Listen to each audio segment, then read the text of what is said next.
இல்ல பெண்கள் நிறைய பேர் ஆதரிக்கிறத பார்க்க முடியுது. என் வீட்டுக்காரர் விஜய்க்கு ஓட்டு போடலன்னா சோத்துல விஷத்த வச்சிருவேன். எனக்கு என் வீட்டுக்காரோட விஜய் தான் அதிகமா பிடிக்கும். அது நான் அதான் சொல்லுவேன். அதாவது முஸ்லீம் அல்லாத பெண்கள் சொல்றாங்க அப்படின்னா பாவம், அப்பாவி பெண்கள். அவங்களுக்கு வந்து நல்லது கெட்ட தெரியாது, வழிகாட்டுதல் கிடையாது, மார்க்கம் கிடையாது, குரான் கிடையாது, ஹதீஸ் கிடையாது, அது உங்களுக்கு எந்த விதமான வழிகாட்டுதல் கிடையாது. அவங்க சொல்றாங்க ஏதோ ஒரு வகையில் சரி பாவம் சொல்ல தெரியாமல் சொல்றாங்க. இந்த வார்த்தையை ஒரு முஸ்லீம் பெண்ணும் சொல்கிறாள் என்றால் அவள் நரகத்தின் படுகொலிக்கு போறான்னு அர்த்தம்.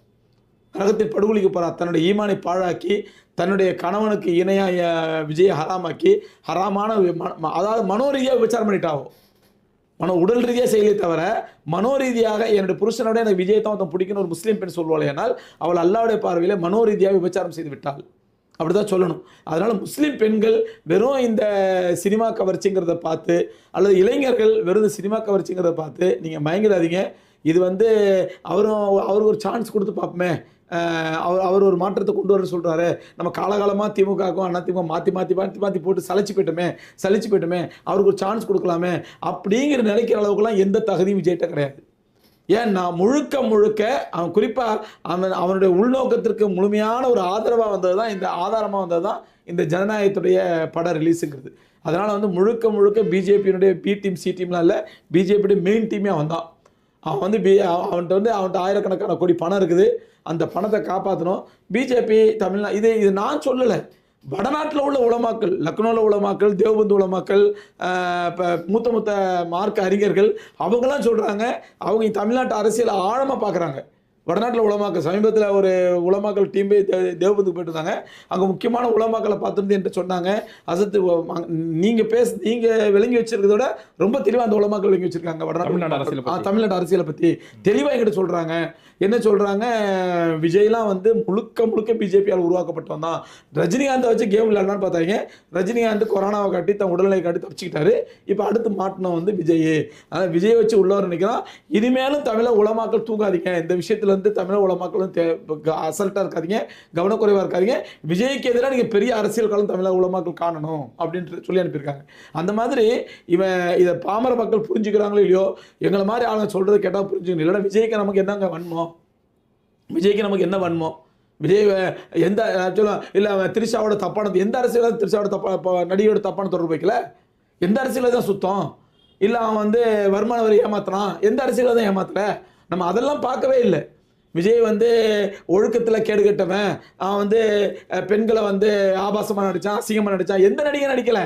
எல்லாரும் என்ன சொல்லலாம், கிராமத்தில் பழமொழி சொல்லுவாங்க, கழுத வீட்டில் முன் விட்ட வேற பின் விட்ட வரலாம் இல்லை, எல்லாம் ஒன்று தான். நம்ம அதெல்லாம் சொல்ல வரவே இல்லை. இவன் கொள்கை ரீதியாக பிஜேபியினுடைய டீமாக இறக்கப்பட்டவன். பிஜேபி தமிழகத்தை கபலீகரம் செய்வதற்காக, முஸ்லீம்களுடைய ஈமானை பாழ்படுத்துவதற்காக பிஜேபியில் களமிறக்கப்பட்டவன் விஜய் அப்படிங்கிறதுக்கு. ஆனா அவர் தன்னை ஒரு சிறுபான்மை இனத்தை சார்ந்தவரா சொல்றாரு. இவ்வளவு நாளா விஜய் இருந்தவரை இப்போ ஜோசப் விஜய் தான் அறிமுகப்படுத்துறாரு. அப்படிதானே ஏமாற்ற முடியும். ஏன்னா பிஜேபி வந்து முழுக்க சிறுபான்மைக்கு எதிரான கட்சி. அப்போ அதுவும் பிஜேபி கொடுத்த அசைன்மெண்ட் தான். இவ்வளோ காலமாக விஜய்னு சொன்னவன் இப்போ ஜோசப் விஜய்னு சொல்கிறான். அது கிறிஸ்தவர்கள் அதிகமாக இருக்கக்கூடிய பெரம்பூர்லையும் திருச்சி கிழக்கு தொகுதியிலும் நிற்கிறான் அப்படின்னு சொன்னால் இது பிஜேபி கொடுத்த அசைன்மெண்ட். இந்த அளவுக்கு அவனுக்கு அரசியல் அறிவு, அரசியல் ஞானம்லாம் கிடையாது. அவன் வந்து ஜஸ்ட்டு டைரக்டர் வலது காலத்துக்கும் இடது காலத்துக்கும் அவர் பொம்மை, அவ்வளோதான். அவன் வந்து சினிமா நடிக்கிற ஒரு பொம்மை. டைரக்டர் எப்படி ஆட்டுவிப்பானோ அப்படி ஆடக்கூடிய பொம்மை. இவ்வளோ காலமாக ரீலில் ஆடுனா இப்போ ரியலாக ஆடுறான், அவ்வளோதான் வித்தியாசம். ரீலில் நடித்தான், பின்னாடி இருந்து ஒரு டைரக்டர் இயக்கணும், இப்போ பின்னாடி இருந்து பிஜேபி இயக்கிறோம், அவ்வளோ வித்தியாசம். அவனை பொறுத்த வரைக்கும், விஜயை பொறுத்த வரைக்கும் சொந்தமாக பேசுவதற்கோ சொந்தமாக இயங்குவதற்கோ அவனுக்கு எந்த அறிவும் கிடையாது, எந்த நாலேஜும் கிடையாது. முழுக்க அவனை பின்னாடி இருந்து இயக்குவது பிஜேபி. இதுக்கு வரைக்கும் ஒரு டைரக்டருக்கு பின்னாடி இருந்து இயங்கினா, இப்போ பிஜேபி பின்னாடி இருந்து இயங்குறான், அவ்வளோ வித்தியாசம். சரி மேடம், இப்போ அந்த திருப்பரங்குன்றம் பிரச்சனையாக இருக்கட்டும், நீங்கள் குறிப்பிட்ட மாதிரி இப்போ புதுசாக அந்த கேந்திர வித்யாலய பள்ளிகளில் இந்த இந்தி திணிப்பு கூடிய சீக்கிரமே மும்மொழியை கொண்டு வர போகிறோம் அப்படின்ட்டு இருக்காங்க. இப்போ ஏற்பட்ட சூழ்நிலை தமிழ்நாட்டை டெல்லி இந்த அளவுக்கு ஆக்கிரமிக்கக்கூடிய நேரத்தில் வரக்கூடிய தேர்தலில் இஸ்லாமியர்கள் என்ன முடிவு எடுக்கணும்னு சொல்றீங்க? இஸ்லாமியர்கள் நம்ம சொல்லி தான் முடிவு எடுக்கணும் இல்லை, மாஷா அல்லாஹ் அவங்க தெளிவான முடிவில் இருக்கிறாங்க.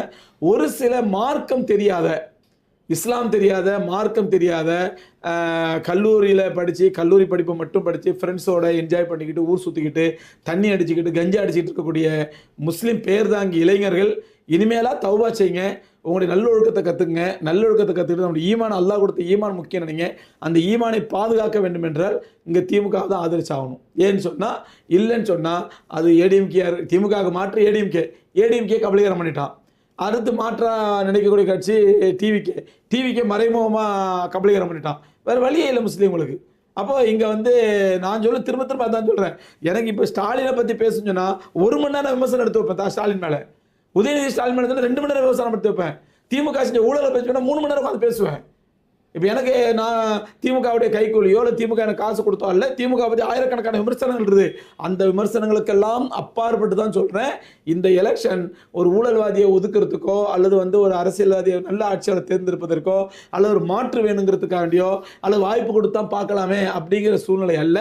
முஸ்லீம்கள் தமிழ்நாடு மாதிரி அமைதி பூங்காவா நிம்மதியாக தொழுதுகிட்டு வணங்கிக்கிட்டு அவங்க இஸ்லாத்தை ஃபாலோ பண்ணிக்கிட்டு இருக்கணுமா, இல்லை யூபி மாதிரி தினம் செத்து பிழைக்கணுமா என்பது தீர்மானிக்கக்கூடிய தேர்தல் இந்த தேர்தல்.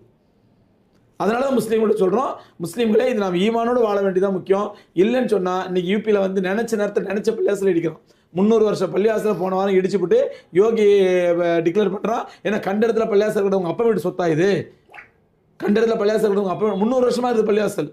அது என்னவா ஒழுங்கான டாக்குமெண்ட் இல்லையா, அது என்ன பண்ணுறாங்க கவர்மெண்ட் இடம் இது அப்பா மூட்டு சொத்தா, அந்த மாதிரி வெறிப்பேச்சு வெடிச்சது மட்டும் இல்லாமல் இது உங்கள் அப்பா மூட்டு சொத்தா, அவங்க கட்டின இடத்துல பள்ளியாசல் கட்டுறதுக்கு இது அரசாங்க சொத்து அப்படின்னு சொல்லி திமிரோட பேசுறது, ஆணவத்தோட பேசுறது, முஸ்லீம்களை அங்கே கூனி குறுகி பண்ணிக்கிறது, தங்களுக்கு கிடைக்க வேண்டிய நியாயமான ஹக்கை கூட நியாயமான உரிமை கூட கிடைக்க முடியாமல் அவங்க அப்படியே கூனி குறுகி போய் வாழக்கூடிய நிலை தமிழகத்தில் வரணும்னு சொன்னால் முஸ்லீம்கள் விஜய்க்கு ஓட்டு போடுங்க.